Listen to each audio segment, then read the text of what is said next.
China's two premier jet fighter manufacturers deliberately and unofficially put on quite the holiday show on December 26 by test flying not one but two prototype sixth-generation jet fighter designs on the same day in populated areas where the public quickly caught footage of them. Within hours, imagery of the ambitious Chinese aircraft circulated across social media.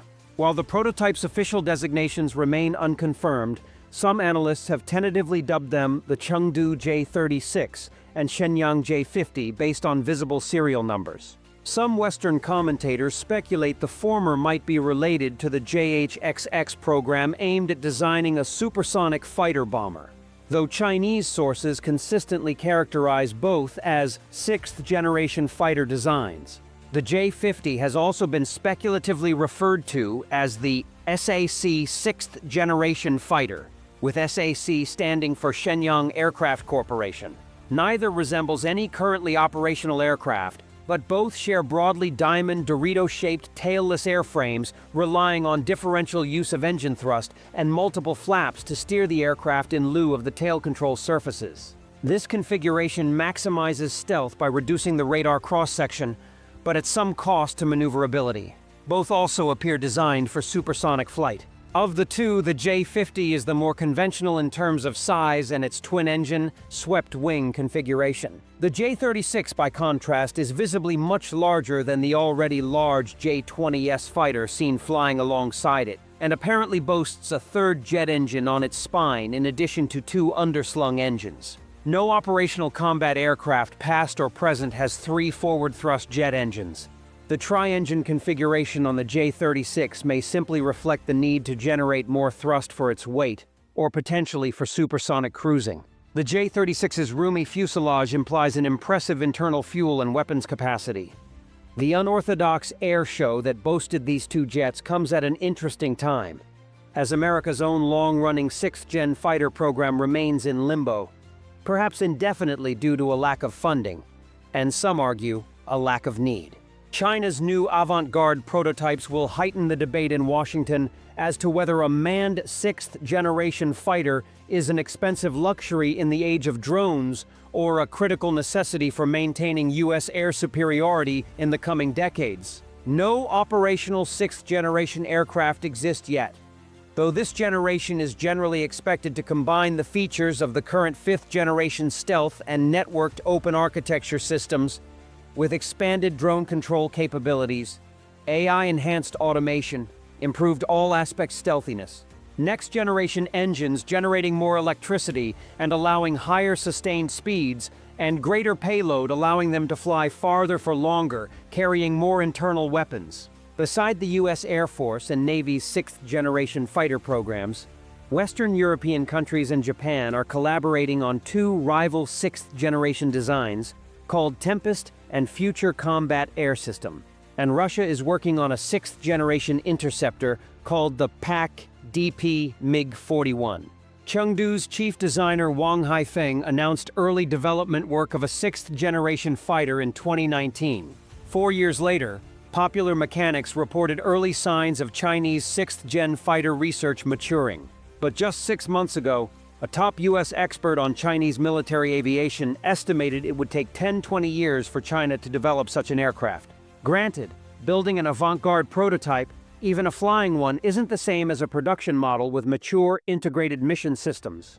Still, some graphics and presentations associated with Haifeng, allegedly the J-36's designer, sketch out design concepts including incorporation of conformal adaptive cycle engines, which can reconfigure internally for efficient low or high-speed performance, with an emphasis on fuel economy, cooling to reduce infrared signature, and generating lots of electricity, which could be used to power longer-range radar and jamming systems.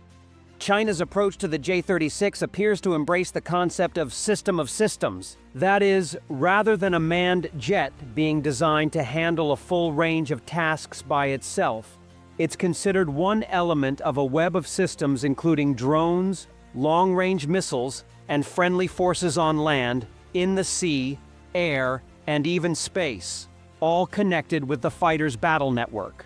That allows a combination of elements in the network to serve as eyes, for target acquisition and tracking, or as shooters in order to minimize potential retaliation.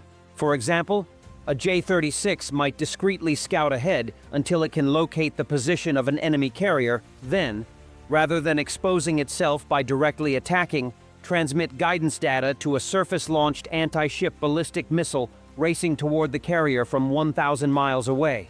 Conversely, the same jet might unleash a volley of missiles at enemy fighters while keeping its radar off and relying on multiple friendly drones for target detection. The greater range, endurance, and payload of a J-36-like heavy fighter would be especially helpful for China to interdict U.S. aircraft and ships before they get close to Taiwanese airspace.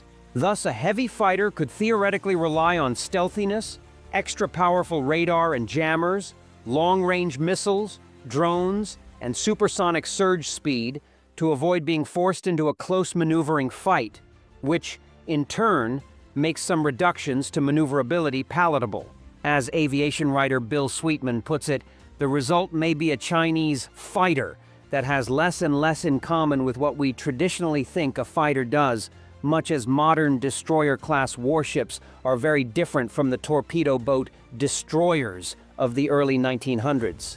That said, developing a stealthy yet aerodynamic airframe is only half the battle. At this point, it's impossible to judge the quality of the engines, computers, sensors, weapons, and externally radar-absorbent materials from pictures on social media because many of these components have yet to be fitted to the aircraft or are still works in progress. It's one thing to plan on next-generation engines and ultra-powerful radars to achieve impressive performance on paper. It's another to actually fully develop these systems, integrate them conformally into the airframe, and sustainably mass-produce and operate them at an affordable price. Still, China has already developed very long-range air-launched missiles, stealthy and jam-resistant AESA-class radars, and a diverse range of large combat drones suitable for use as loyal wingmen, which can accompany the jet into battle and be directed to semi-autonomously assist by using their sensors and weapons while diverting enemy fire. Meanwhile, China currently remains behind the U.S. in propulsion and radar cross-section reduction, at least for now. We don't know yet what the U.S.'s sixth-generation concepts look like. All we know is that Air Force leadership says they're too expensive. For years, the Air Force openly seemed to accept that a long-range, air-to-air, combat-focused sixth-generation fighter, called Next Generation Air Dominance, NGAD, would cost the equivalent of 2 or 3 fifth-generation F-35 fighters at $250–300 million per airframe. And as early as 2020, the service reported the test flight of an NGAD prototype. For all we know, the American sixth-generation design concepts and possible demonstrators may be every bit as avant-garde as China's concept, but none have been made public.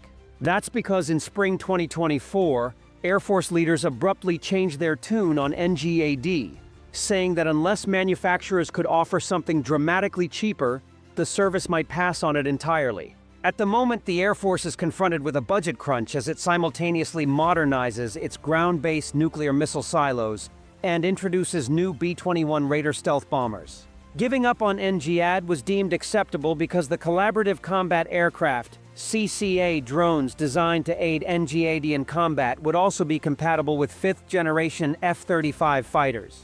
The service felt the drones offered better value than NGAD itself, figuring they could take on dangerous combat tasks and implement new tactics while keeping controlling F-35s out of the line of fire. While it's possible the F-35-SHA-CCA combo may be more cost-efficient than fully developing and procuring NGAD, it does mean accepting the modest range of the F-35 on internal fuel and putting off development of next-generation adaptive cycle engines.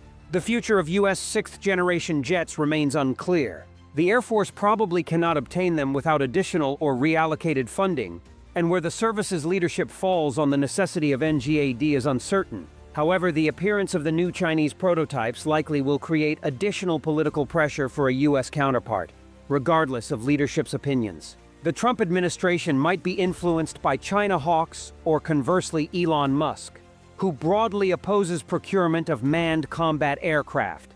Meanwhile, the Navy still intends to eventually develop a carrier-based sixth-generation fighter called FA-XX, according to its distinct requirements. Without exaggerating the maturity of the newly unveiled prototypes, China's military aviation sector has certainly demonstrated an aggressive intent to reinvent the very concept of the manned fighter plane in its bid to disrupt America's long-standing edge in aerial warfare.